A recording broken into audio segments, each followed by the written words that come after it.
Dollmare is an unsettling and cryptic, almost alien-like indie horror game where we need to inspect dolls, look for anomalies, and determine whether or not the doll is fit for approval or should be discarded. In desperate need of money, we take a part-time job here at the Sweet Cheeks factory, but this might be our biggest mistake yet. This is a deeply disturbing exploration of psychological malevolence, where the horror doesn't come from monsters, gore, or jump scares, but from the calculated, manipulative, and the mind-twisting nature of the evil at play. After playing this, I found its story absolutely fascinating. Intrigued by its unhinged atmosphere and enigmatic narrative, I wanted to know more about the lore and see if anyone on YouTube was able to answer the loads of questions I had for this game, but as of right now, no one has. So I said, "Fine. I'll do it myself." I decided to challenge myself by plunging deep into this incredibly mysterious game, where the answers are in front of us but not explicitly explained. My goal is to analyze the game, break down its layered story, and attempt to uncover its hidden meanings and complexities, but that's not all. Because there is some serious psychological terror going on throughout the game here, from the moment you walk into, well, you'll see. If you're the type of viewer that likes story analysis and psychological deep dive videos, like and subscribe to see more and let me know what games you want me to cover. At first, everything seems relatively normal and unassuming. Aside from a mysteriously boarded up door and the unsettling absence of any other workers, bar the director. It quickly becomes clear that the director somehow always knows exactly where we are, except when we're in the locker room. In this isolated space, we stumble upon a letter from a former employee signed only as K. In it, he mentions his first day at the factory. But then it raises the question for us, what happened to him and why is he leaving mysterious notes hidden inside of lockers? As we begin our workday, everything initially seems routine. We inspect the dolls, approving those that look good and disposing of those with defects like missing eyes or arms. But the moment that we make a mistake, the director immediately berates us, and somehow he always knows exactly what it is that we missed. This raises a troubling question: why are we even here? If the director already knows the doll's defects, what is the real purpose of our work? The factory's eerie silence only deepens the unease. There are no other workers, no ambient sounds, not even music to break the oppressive quiet. The director himself adds to the mystery, always depicted as an unmoving silhouetted figure watching us from his elevated room above. Why does he remain so detached yet omnipresent?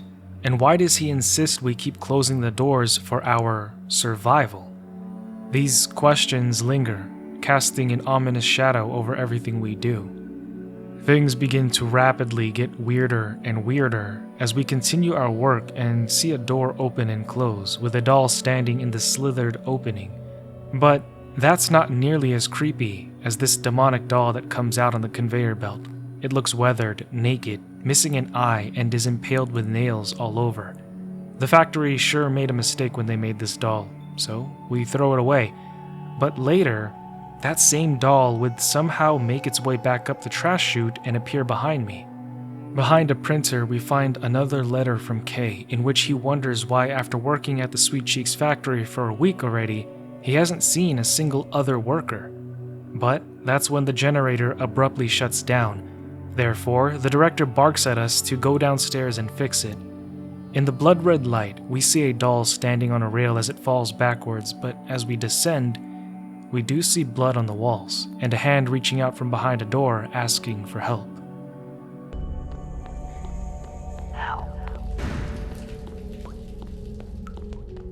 After applying our expertise, working part-time as a doll inspector, we fix a factory generator. After that, we find a letter from Kay, talking about how isolation was killing him. and that the dolls began to seemingly come alive. But that's not the only note we find, because as we're about to be done for the day, as the director is telling us not to think about all the weird things happening here, we find a second note under the stairwell, where Kay talks about having to fix all the machines in the factory. But the most important thing to highlight here is the odd fact that this happens quite frequently. As our character reflects on his first day of work, he knows how strange and uneasy it is working there, and he tries to convince himself tomorrow will be better, but deep down, he knows it's just getting started. And yet, the desperate need for money is great, so the very next day, we show up once more. Before heading into the workshop, we find a letter from Kay also talking about how the director always knows when he makes a mistake down to the very fine detail, but it only makes him wonder what's the real reason for working there. Moving on, the director tells us that he made improvements to the dolls, giving them a voice, but it's also another thing for us to inspect. How does the director know how to do that? But these dolls also say things that are abnormal and make me think that they might actually be in pain.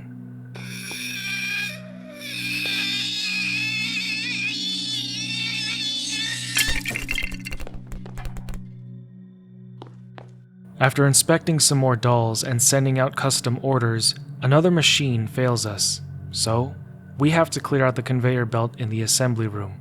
But this room is unnervingly long, and we have to walk all the way around the back. However, as we do, creepy things start happening. We hear voices, footsteps, and most definitely see the director standing in the back. But as we close in on him, he vanishes. Another letter from Kay indicates that he's been there for weeks now, with nobody but the director there, further pondering whether or not the director even leaves the factory. The conveyor belt has been stuffed with and clogged by numerous defective dolls. We find another note talking about how there are never any raw materials or delivery trucks coming to or from the factory, so where are these dolls coming from? After clearing out the imperfects, the assembly line continues, only when we turn around,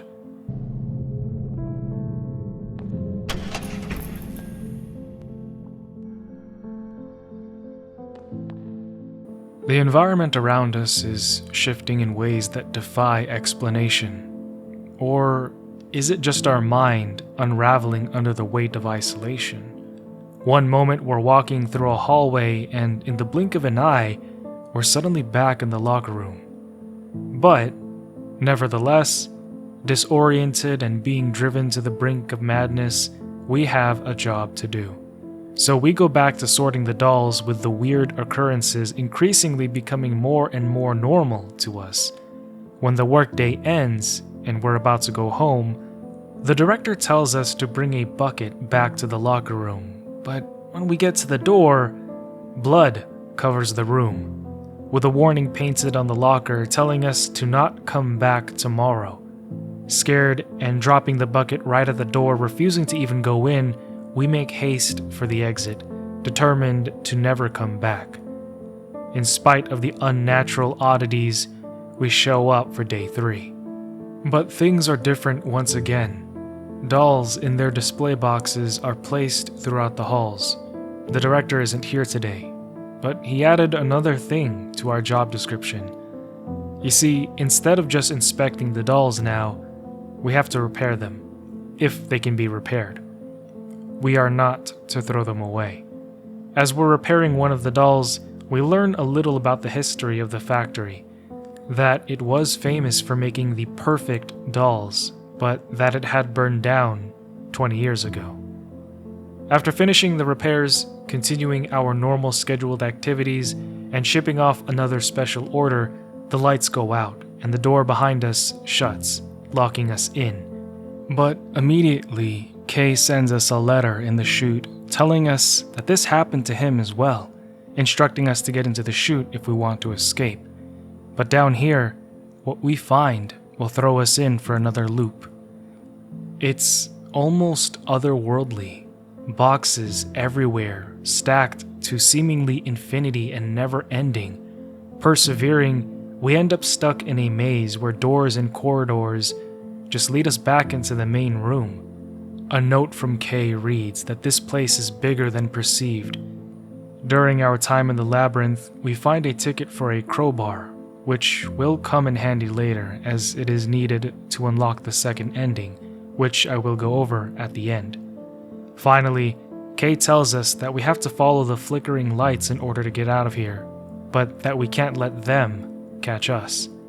As instructed, we make our way out of the maze, but it's like we're in the back rooms, where one room keeps on leading us into another room that only seems bigger than the last, with hope and sanity quickly slipping out of our fingers. But finally, we find a room with a chute that we climb into. And yet, it doesn't take us to freedom. Instead, it takes us to another long hall with a bunch of locked doors. With no way except forward, the last door on the left actually holds hope for us as we make our way out back to the workshop. But the paranormal activities don't stop there, because soon after, when inspecting the dolls, we begin to experience visual and auditory hallucinations.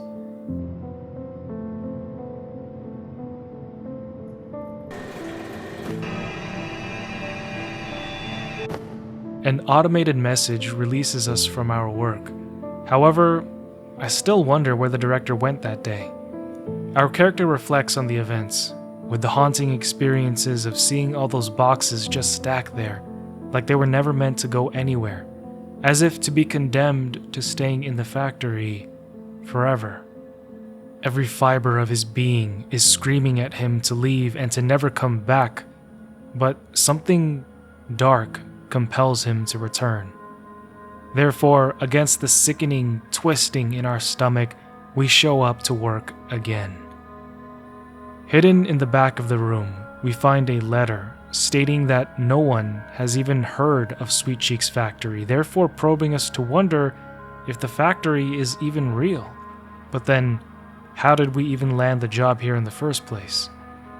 The director tells us that now we have to x-ray the dolls because they might have something inside of them. We also find another letter from Kay, but this time it's directed at us. He tells us that he's going to contact us soon. Ironically, there's a poster that says to not talk to the dolls because they lie. These posters and their messages keep changing, almost in the same way that Kay felt like he was changing, where he didn't even recognize himself in the mirror anymore. But in his notes, Kay says that the director is the one behind all of these changes. Pushing on, we keep checking on the dolls until... The clothes of this doll are damaged. How did you miss such an obvious thing? They made a reference to the movie The Ring. Soon, a very odd doll rolls out of the assembly. This one is talking, and it reveals itself to be Kay. He tells us to take him to the locker room, where we wouldn't be under surveillance. Kay tells us that he was a worker like us once, until he took an arrow to the knee. Until the director changed him into a doll. Kay tells us that the same fate awaits us, unless we trust him, but that's when the director yells at us to get back to work. Therefore, Kay instructs us to send him on the approval belt, and to wait for him in the coming days. He tells us that the factory already has its grips on us, and that trying to leave will only make matters worse, but that we have hope if we can solve the issue at its core. But to do that, we will need to go deep into the factory. So on maybe the 5th day of work, we return, but something's changed. The hallway seems even longer than when I first arrived here, and the atmosphere is darker and definitely more sinister. Even Kay confirms this in a letter, describing this palpable depression as the air being thicker, heavier, like it's pressing down on him. Keeping it pushing, we have to now put the dolls under UV lights in order to find paint defects. But what's weird is how the paint defects are around their mouths. Maybe they're vampire dolls. Shortly after, the lights shut off, And then the Powerpuff Girls show up, asking us to play hide and seek. Let's play a game. We will hide and you have to find us. I want to play a game. Before finding the last Powerpuff Girl, we find a note where Kay tells us that they whisper secrets to him, telling him about the director, about us. Back at the workshop, I purposely start misassigning the dolls, and the director is fuming, and so he sends us home. Only this time, he imparts an ominous message for us, telling us that tomorrow will be different, and that he will be waiting for us. But he's not the only one, because our character can feel the factory itself and its dolls waiting for him. He feels like it's become a part of him, and he can feel the factory without even being there. Despite the fears, knowing that there is no other choice, we show up to work, and this is going to be the last time we ever walk out. Upon entering the factory, there's a few things to notice. The first is that our character doesn't know what day it is now, or how much time has passed.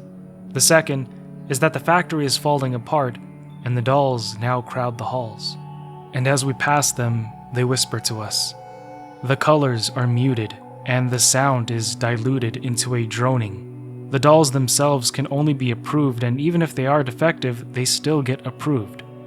The director is nowhere to be seen, but just then, the disposal door creaks open, and when we approach it, Kay drags us down. Come with me. Surrounded by what seems to be millions of broken dolls and parts, we find our way to a belt that is feeding dolls into the furnace. After finding a valve and shutting off the fire, we jump down to find Kay, but he doesn't exactly welcome us. In fact, I knew we shouldn't have trusted him. He says he's sorry, but that he had no choice because he's being controlled by a doll in the director's room. He says that he just wants to be human again. With nothing left to say, knowing that only impending doom awaits us, we trudge forward. The deeper into this factory we go, the more we realize that there is no hope. This place is a prison, and its prisoners are the dolls, all of whom are alive but beaten, defeated, and insane. Entering through a closing red hall, with dolls directly addressing us, we see the severity of the situation. Locked in cages, top to bottom in all directions. Even as we peer into the dark, we see no end to the imprisonment. Being made to crawl. We find ourselves before a door that says exit, but it's not an exit. It's a cage. The director appears before us, telling us that we followed orders well, and right as he thanks us for our service, gas fills the cage, knocking us out.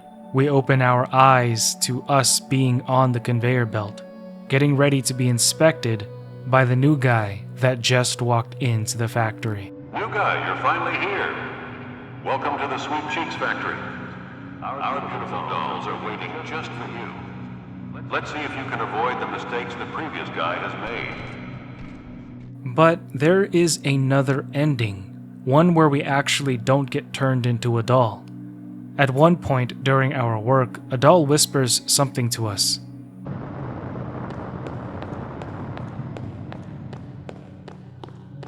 What's behind that door? What's behind that door? So, this door that's boarded up is hiding something, but what and how do we open it? Well, if you recall, when we were lost in that maze, we found a ticket for a crowbar. That ticket allows us to be able to buy a crowbar for 1,000 doll hairs, therefore allowing us to take these wooden boards off and ascend the stairs, leading us straight into the director's office. But where is he? We have always seen his silhouette here and heard his voice from the intercom, but he's not here right now. Taking a look around, we see more broken dolls, but we also notice one standing outside, downstairs on the table. But on the table up here, we find notes from the Sweet Cheeks Factory Research Department. It's an analysis of somebody called Subject 45, whereby the subject shows it's retaining independent thought and so is in need of further conditioning to ensure complete obedience. But another note for Subject 46 shows that this subject was ideal, the right characteristics but without the resistance, making the transition smooth so not in need of intervention. Also on the desk is a voice recording of a conversation between Kay and the director. What are you doing? I wanted to. Enough. You are still breathing just because I think you might be somewhat useful. I understand. I wonder why you can still speak and act on your own, but with this stuffed doll, you're completely under my control. Now go away. Make sure the new guy ends up in the disposal.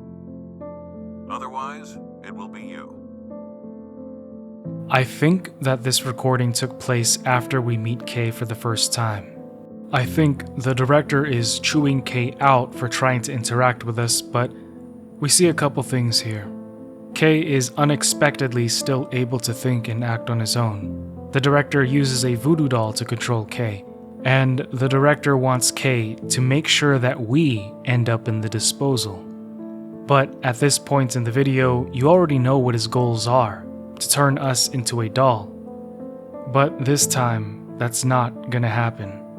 After throwing the voodoo doll controlling Kay into the disposal, we go back down into the pit to meet Kay again.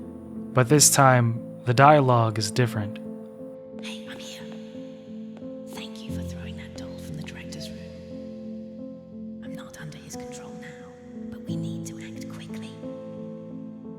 I will meet you at the end of this prison. See you there. Take care of yourself, just don't let the others catch you. When we reach the end of the doll prison, Kay shows up through a small door on the left. He leads us into a gas control room where we can reroute the flow of gas. Promising us that everything will be fine, Kay sends us off back into the cage, where the director condescends us for the last time. However, it is here that the director explains his motivations. He traps people in his factory, turning them into dolls for his collection in order to keep them silent and obedient, perfect in his eyes. But the gas we rerouted sends the gas back into his chamber, turning him into a doll. So with our freedom, we grab Kay and we leave this Dollmare.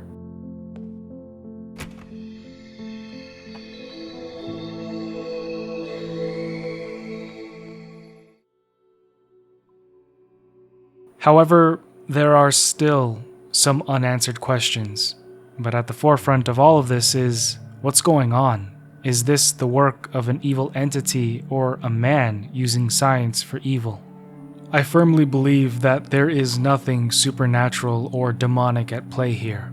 I think this is strictly science, maybe even super advanced technology that's beyond our understanding, and maybe even alien.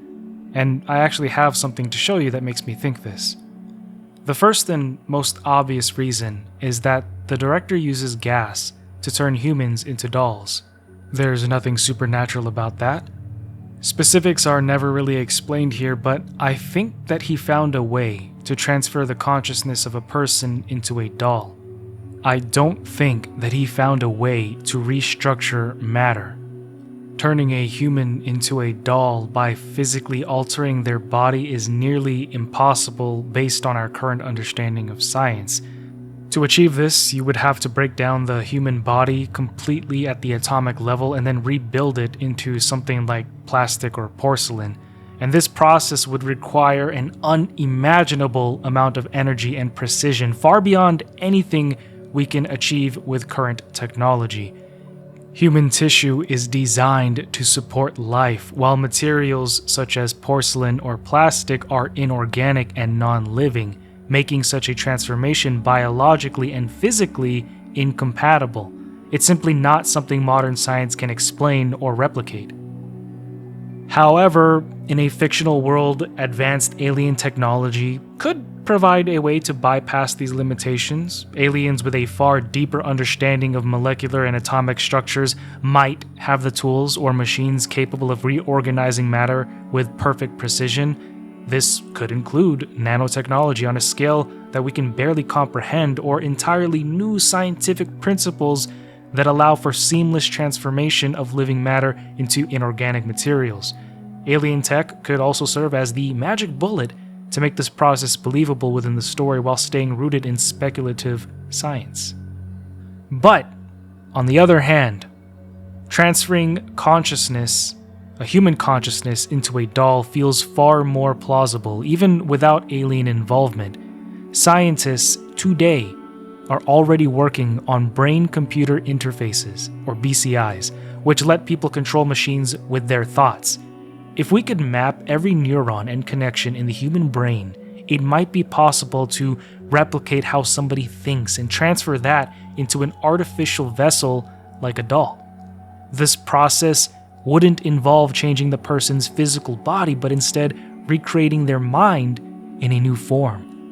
Advanced alien technology could also make this more believable, providing tools or knowledge to accelerate the transfer process or enhance the artificial vessel's ability to emulate human consciousness. While physically reshaping a human into a doll feels like a stretch, this could be plausible in a fictional world.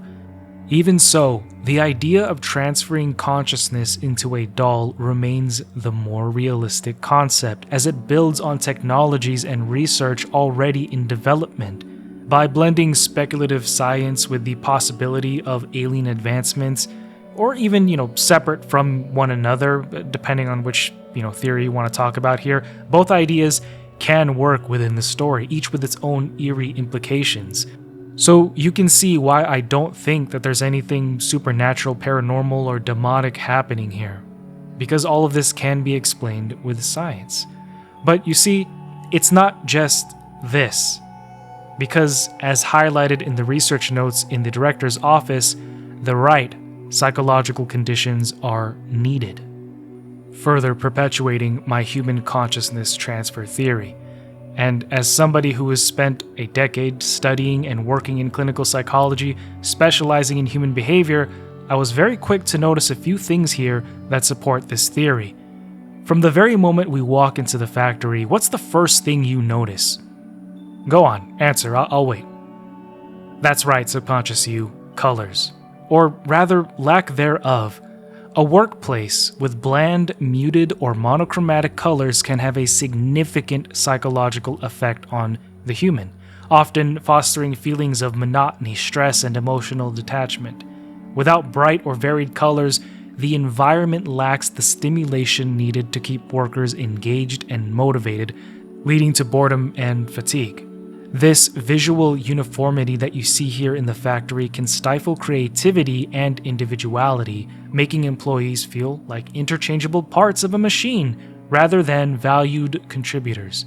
Over time, such an environment may suppress energy, diminish morale, and create a sense of confinement, as the absence of vibrant elements signals a lack of personal care or investment in the worker's well-being. In addition, in the real world, muted colors can be used as a subtle tool for control, reinforcing compliance and depersonalization. The sterile atmosphere communicates that work is strictly utilitarian, discouraging emotional connection or innovation. People who work in this type of environment may subconsciously associate the dull environment with powerlessness, making them more likely to conform and focus solely on their tasks.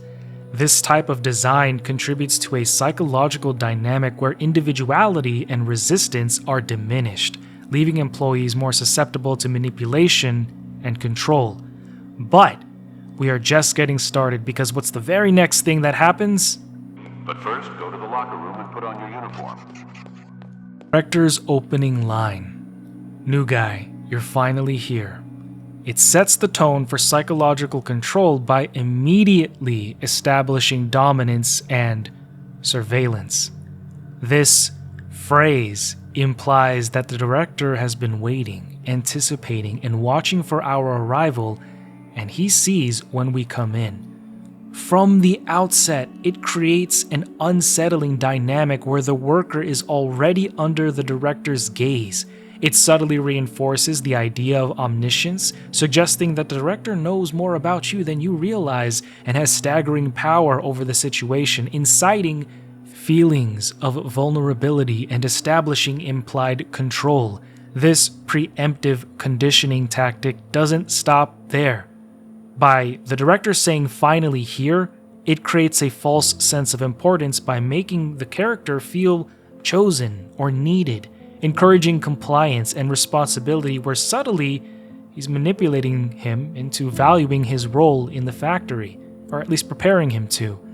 By calling us the new guy, it primes us to start feeling isolated and singled out, separated from others, fostering dependence on the director for guidance and approval. And this gets further exacerbated by the fact that we really are alone here. Isolation, especially in cases where you are without any human contact for extended periods of time, can take a heavy toll on the mind, often leaving people feeling lonely, anxious, and disconnected.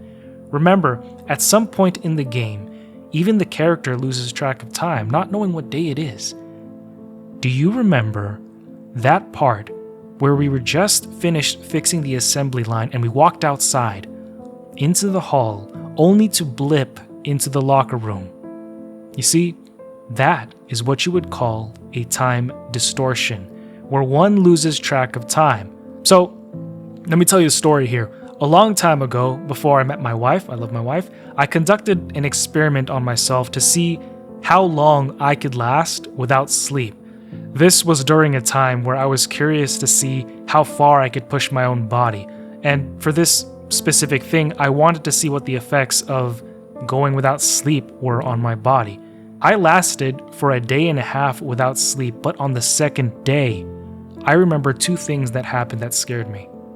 The first was that at one point, I lost consciousness and then I regained it again.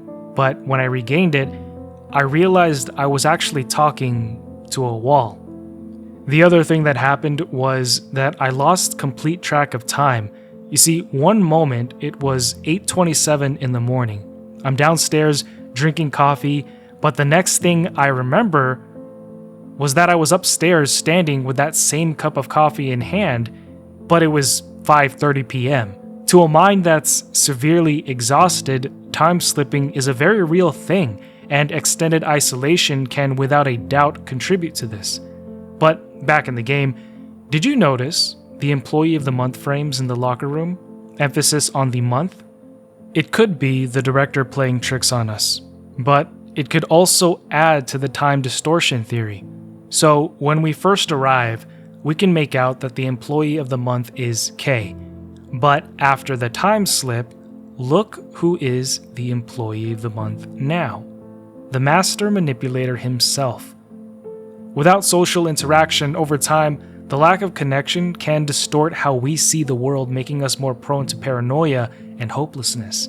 It's not just about feeling sad. Prolonged isolation can cloud our thinking, making it hard to focus and even lead to physical health problems like fatigue or a weakened immunity system.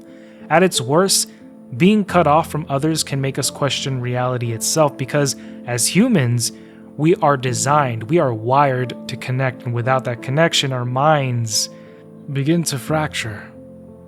And the director knows this, and he's carefully curated this factory to make sure that we stay isolated, because he uses this isolation to assault our character's mind. But I bet you'll never guess the next tactic employed in this psychological warfare for control is. Do you know what it is? If you said uniform, you're not wrong. Give yourself a pat on the back, but there was actually something that happened even before that. Sure, the uniform strips a person of their individuality, making them easier to control, but it's actually the button that opens the gate and gets us into the factory that plays a more sinister role in manipulation than you realized. The director having the character touch a button to gain access subtly reinforces psychological control through action-based compliance. This small, seemingly harmless act establishes the director's authority, as the worker has to follow his instructions in order to proceed. And I'm not just talking about the character that we play anymore, I'm talking about all of the people that come here to work. Remember, this has probably been going on for over 20 years. By requiring physical interaction with the button, the director is conditioning the worker to associate obedience with access or progress, creating a behavioral pattern of submission. For an example, you ask somebody, "Oh, could you just bring me that cup of coffee over there?" Then immediately after, you can ask them or tell them to throw trash. I guarantee you they would be more likely to comply with the second action if they went through with their first action. But you got to make the first action like really easy. Action-based compliance is an extremely, staggeringly powerful tactic to get people to do what you want. The act also establishes the director as the gatekeeper of the factory, reinforcing the power dynamic that the worker is only allowed entry and movement under his rules. Over time, every single day, as we clock into work, these small acts of compliance accumulate, conditioning the worker to follow orders without question. And did you notice how it's bright green? One of the only colors that we see in the game. Another small trick to get us to see that entering the factory is good. Not only is it color, but it is a color that we associate in real life with something positive, right? Oh, green means good, green means go. All of these psychological tactics are happening at just the beginning. But when we actually start working, there's more that this master manipulator does to break down our mental resilience. He gets us to constantly repeat the same mundane tasks over and over again. The repetitive motions of picking up, inspecting, and either approving or disposing of dolls serve as a tool for psychological conditioning, reinforcing the worker's compliance with the director's authority. By creating a rigid and unchanging routine, the director conditions the worker to follow orders automatically, suppressing critical thinking and fostering a mechanical mindset. Over time, this repetition dulls mental engagement, making the worker more focused on completing tasks efficiently rather than questioning their purpose. This aligns the worker with the factory's cold, utilitarian nature, stripping away individuality and autonomy. To my fellow military active duty or veterans, does this sound familiar to you? Well, it should, because we all went through this. Constant surveillance adds another layer of control, as the director immediately points out any mistakes in the process. This fosters a hyper-awareness of actions and creates an oppressive sense of being monitored at all times. Psychologically, the worker begins to internalize this scrutiny, reducing confidence in their own judgment and increasing dependency on the director for approval. Even though the worker appears to have agency in deciding whether to approve or dispose of the dolls, the director's oversight ensures that these decisions are effectively meaningless, further eroding any sense of autonomy. As the routine repeats, even the strange and unsettling aspects of the job, such as the defective and bizarre dolls or the unexplained occurrences, become normal. They become normalized. Through habituation, the worker's emotional response to these abnormalities diminishes, making them less likely to notice or resist escalating oddities. This repetition not only numbs the worker's sense of unease, but also conditions them to accept the factory's increasingly weird reality as part of their role. The combination of routine, surveillance, normalization, all of this cements the director's control, reducing the worker to a compliant cog in the factory's oppressive machine. Are your big psychology brains on yet? Alright, who wants to point out the next thing in the game that emphasizes the director's control? Raise your hands. I have the high ground! Yes, perfect, Obi-Wan Kenobi. The high ground indeed, the position of power. The director's elevated position, always above the worker in a separate room, symbolizes a clear hierarchy of power and control.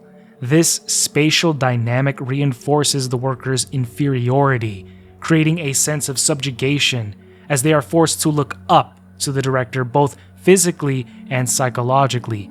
The height difference also makes the worker feel small and subordinate, establishing the director as an untouchable figure of authority. Additionally, the director's choice to remain unseen as a black silhouetted figure adds an aura of mystery and fear. By obscuring his identity, he becomes more than a person, an abstract, this idea, a dehumanized force of control. This ambiguity heightens unease, as the unknown is often perceived as more powerful and threatening. Just take a look at real life. What happens when somebody doesn't know something, or when a group of people don't know something, or they don't understand something? Combined with his ability to monitor and critique every action, the director's unseen yet omnipresent nature fosters a belief in his absolute authority, keeping the worker in a state of submission and psychological vulnerability. Not to mention the fact that the director signs the paychecks, especially for our main character who is desperate enough to take a part-time job at a creepy doll factory. 800 doll hairs in one day, again, part-time, in one day, is a lot of money, and it's a key element of the psychological control here. The high pay acts as a powerful motivator, anchoring the worker to the factory, despite the unsettling environment and experiences. This creates financial dependency, where the worker's need for money outweighs their discomfort or fear, binding them to the director's authority.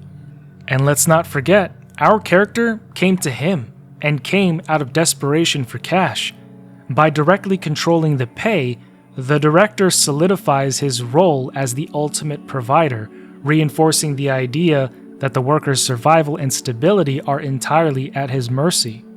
Real quick, we can also talk about the psychology of pay, both as a reward and as a tool for punishment. This plays a significant role in the game for establishing control, but it also can be applied to real life as it mirrors the dynamics seen in real life.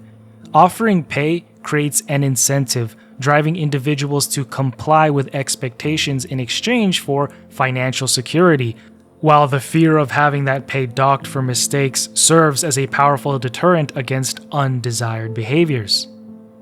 This dual mechanism creates a system of reinforcement and punishment, where workers are conditioned to align their actions with the director's demands to avoid financial penalties. In real life, similar strategies are often used in workplaces where bonuses or deductions based on performance can drive on compliance, but also heightens stress and fear of failure. Over time, this dynamic not only controls behavior but also shifts priorities, making individuals, the workers, more focused on avoiding loss than questioning the authority or the fairness of the system itself, cementing a power imbalance. And don't even get me started on the scheduled reward system, everybody in the world getting paid the 1st and the 15th, or something like that, most people. However, despite the generous pay, the director's behaviors during and after work is consistently harsh and critical. His constant admonishments, even for minor mistakes, serve to erode the worker's confidence and create a sense of inadequacy. And you probably see this all the time, even outside of work. You might have been in a relationship with a boyfriend or a girlfriend or even a parent where they talk down to you and make you feel small. Most of the time, it's because they have their own issues that they haven't worked through, so they take it out on you. But sometimes it's a manipulation tactic. But back in the game, this approach establishes a power dynamic where the protagonist is perpetually striving to meet the director's impossible standards, fostering a psychological loop of dependency and self-doubt. Even after work, when we receive our pay, this criticism lingers. The director is sure to leave us with more insults, making it clear that we are always under his judgment, further reinforcing the director's omnipresence and control. The rare instance when the director did say good job, it was said in a backhanded manner, undermining any genuine sense of accomplishment. You have managed to do your basic responsibilities on your workplace while I was absent. Good. Keep it up. This tactic keeps the worker emotionally off balance, unable to fully trust the approval or feel truly valued. It creates a cycle of seeking validation that is never fully granted, ensuring that the worker remains compliant or eager to please. And again, this doesn't have to just be in the workplace. It's the equivalent of somebody telling you, "Wow, you're actually really smart." By combining financial dependency, relentless criticism, and manipulative praise, the director maintains psychological dominance, ensuring the character remains tethered to both the factory and his control. But what happens if you try to purposely go against the director? What if we start purposely placing the dolls in the wrong section, say, dispose of a doll even if it's perfectly fine?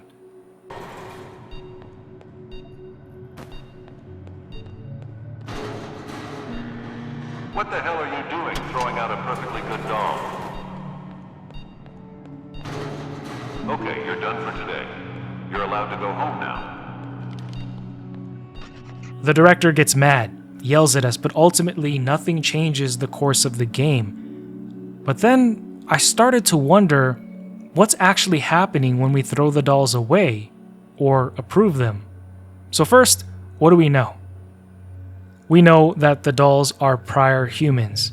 The director lures people in, psychologically breaks them until they obey, then uses a gas to make them into dolls for his sick collection.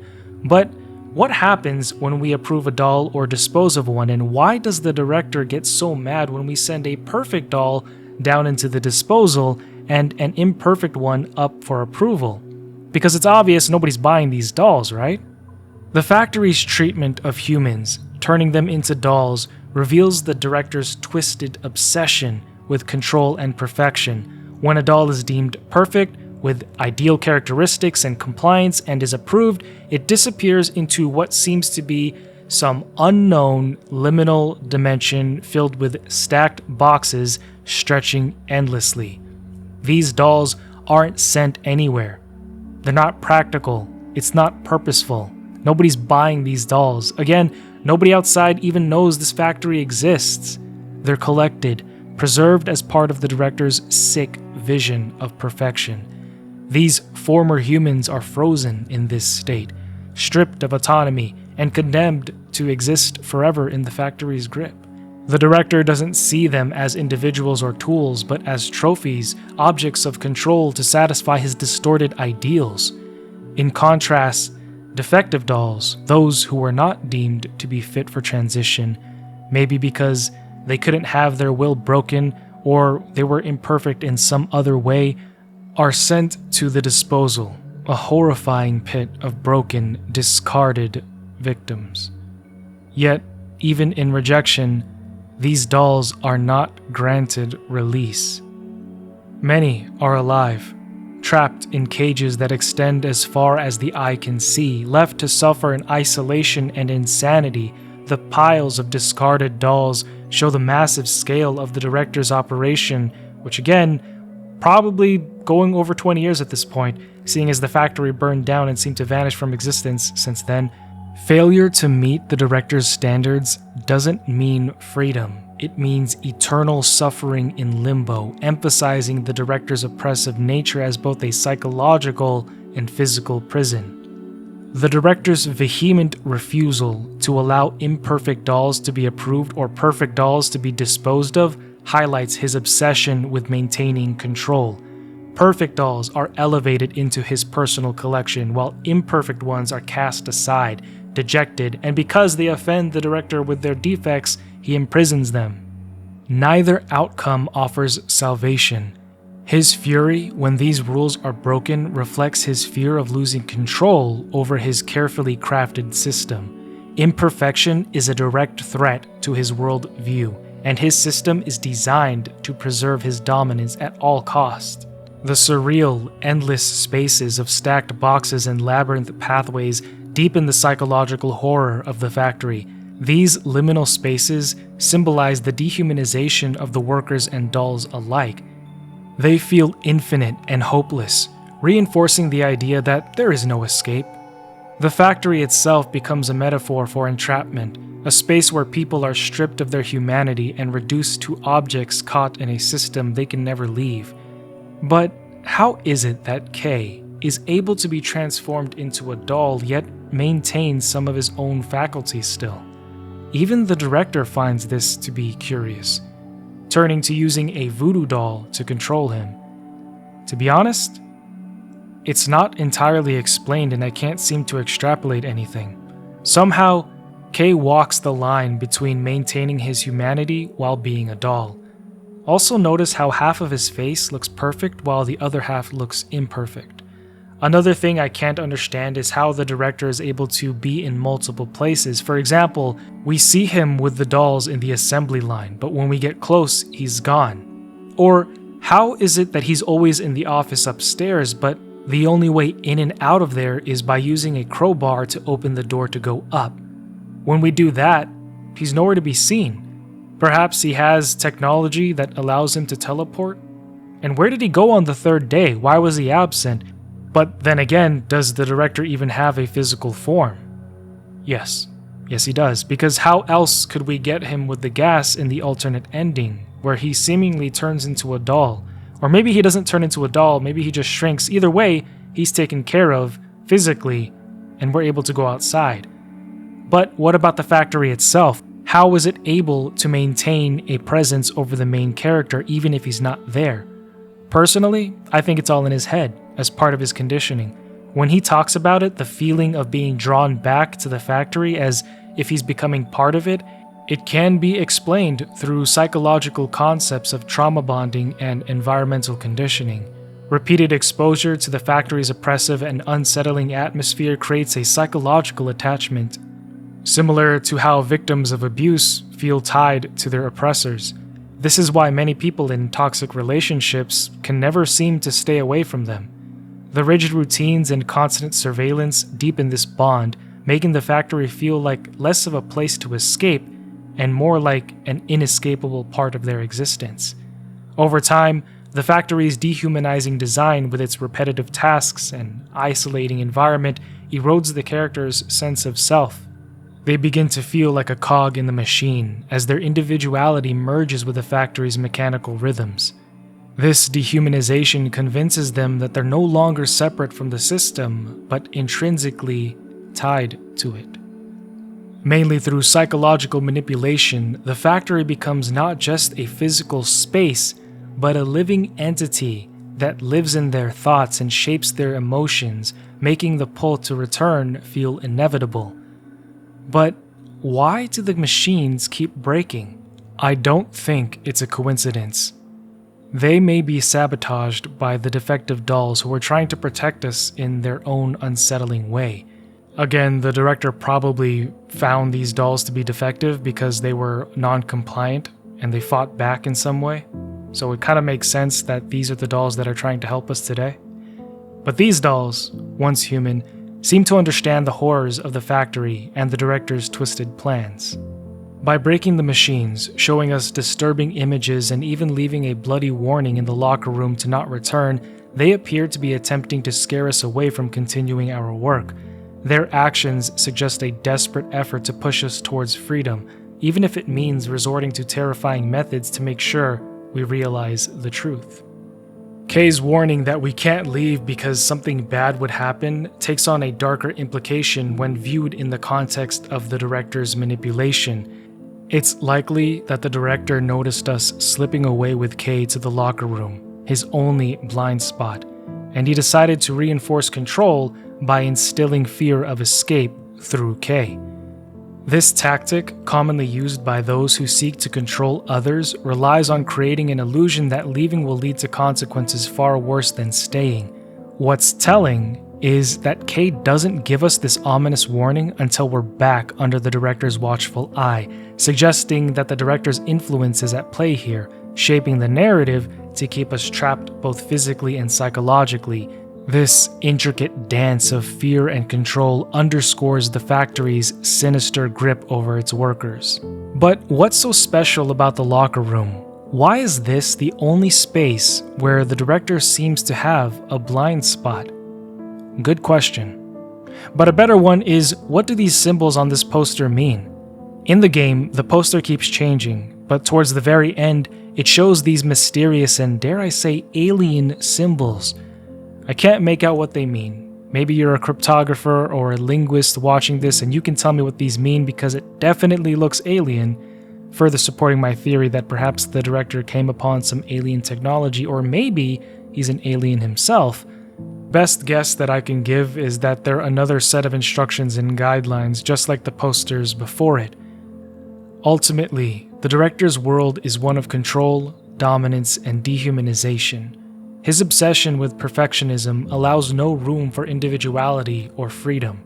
Perfect dolls are trapped as trophies, imperfect dolls are discarded into endless suffering, and all of it serves his need to exert absolute authority. The horror lies in the erasure of humanity, where even achieving perfection leads only to stagnation, despair, and an eternal prison within the factory's walls. But hey, that's just a theory. Again, I'm just kidding, I'm not him.